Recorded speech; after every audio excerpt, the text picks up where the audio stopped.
안녕하세요. 지혜로운 삶과 경제적 자유를 탐구하는 시간입니다. 오늘은 우리의 안정적인 노후와 미래를 위해 가장 중요한 것은 무엇인지, 그리고 그 소중한 자산을 어떻게 관리해야 하는지에 대한 깊이 있는 이야기를 나누고자 합니다. 많은 분들이 은퇴 이후의 삶을 고민합니다. 무엇을 준비해야 할까요? 수많은 재테크 정보 속에서 우리는 어떤 길을 따라가야 할까요? 그 여정의 첫걸음은 바로 자산이 무엇인지 제대로 이해하는 것에서 시작됩니다. 우리가 흔히 자산이라고 하면 집과 같은 부동산이나 주식, 펀드와 같은 금융자산을 떠올립니다. 맞습니다. 이것들은 우리 삶의 중요한 자산입니다. 이 자산들로부터 우리는 월세나 배당, 이자와 같은 소득을 얻게 되죠. 하지만 우리가 쉽게 잊어버리는 어쩌면 가장 중요한 또 하나의 자산이 있습니다.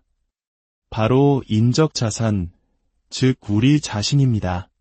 우리가 열심히 일해서 매달 받는 월급, 바로 그 근로소득이 인적 자산으로부터 나오는 열매입니다.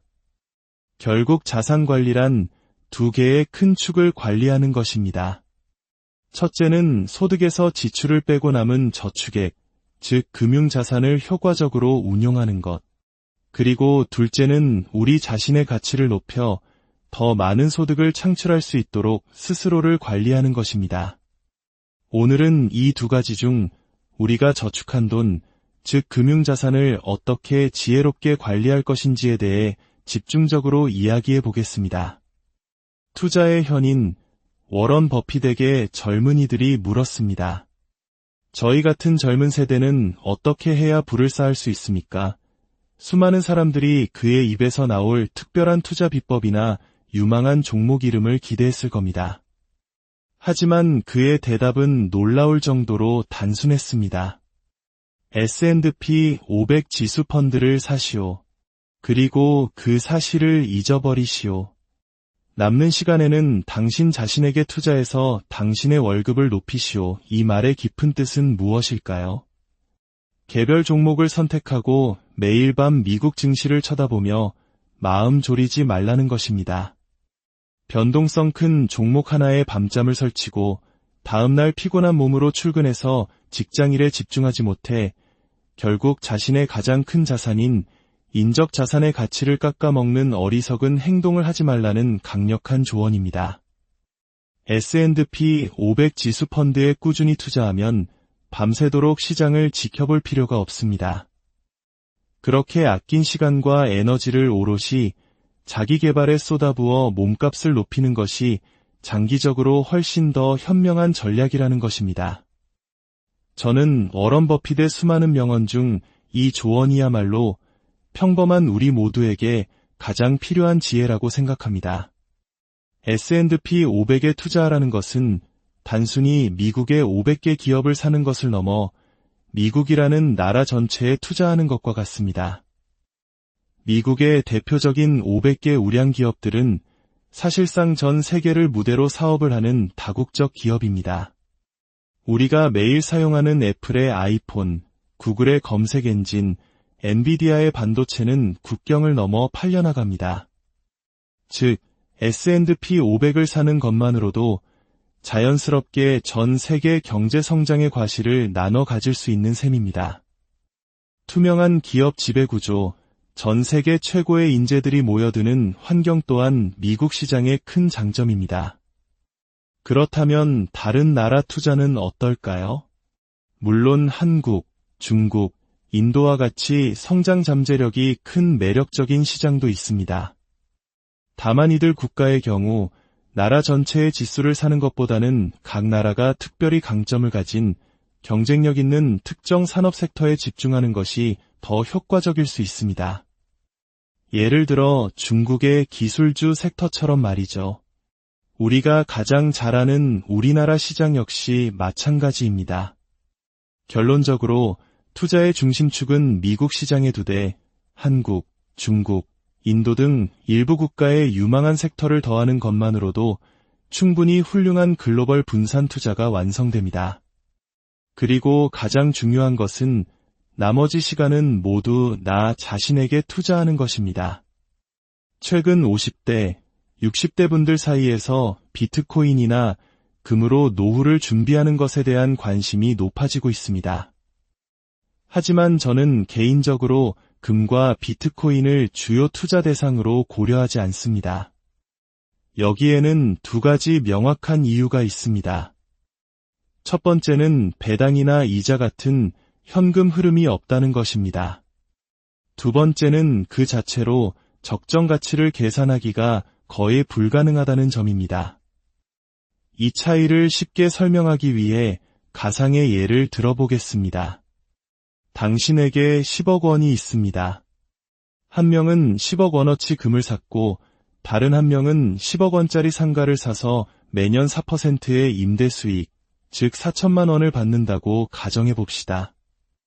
20년이라는 긴 세월이 흘렀지만 운이 없게도 금 가격도 상가 가격도 전혀 오르지 않았습니다. 20년 후 금을 가진 사람의 손에 남은 것은 여전히 10억 원어치의 금뿐입니다. 그동안 금에서 나온 소득은 단 1원도 없었으니까요. 하지만 상가를 가진 사람은 어떨까요? 20년 동안 매년 4천만 원씩 총 8억 원의 임대 수익을 얻었습니다.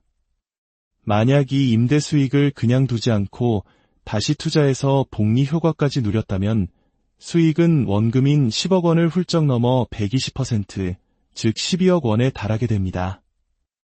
이것이 바로 현금 흐름을 창출하는 자산의 위대한 힘입니다. 배당이나 임대료를 주는 자산을 보유하면 시간이 내 편이 됩니다. 설령 자산 가격이 오르지 않거나 잠시 떨어지더라도 꾸준히 들어오는 소득이 쌓여 손실을 만회해주고 결국에는 수익을 안겨줍니다. 반면 금이나 비트코인처럼 소득이 없는 자산은 시간이 내 편이 되어주지 않습니다. 오직 가격이 오르기만을 기다려야 합니다. 가격이 오르지 않으면 그저 기회비용만 날릴 뿐입니다. 물론 비트코인이 디지털 혁명이라는 거대한 사회 변화의 중심에 있다는 점을 부정할 수는 없습니다. 이미 제도권 금융에 편입되고 있고 미국의 기술 기업들과 차기 행정부에 영향을 미칠 수 있는 인물들 사이에서도 긍정적인 비전이 제시되고 있습니다.